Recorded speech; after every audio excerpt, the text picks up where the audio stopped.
Người đã hứa với anh những gì chuyện ngày xưa em đã quên hết sao? Nhớ ngày nào mình còn bên nhau, đến giờ cũng chẳng bao lâu. Tại sao chỉ mình anh với nỗi đau?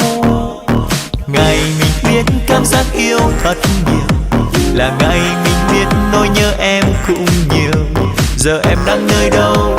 Cuộc tình mình trôi qua mau, chỉ còn lại một người chờ đợi em. Dẫu biết yêu em là sai, biết có lẽ em yêu một ai. Nếu muốn yêu em thì phải vượt qua nỗi đau hiện tại. Hãy cho anh được yêu và rồi sẽ cho em nụ cười. Nếu có, anh sẽ khắc trong tim anh. Bất cứ nơi đâu em đến thì sẽ có anh đi đằng sau. Nếu có ai bên cạnh em thì anh đứng từ xa nhìn người.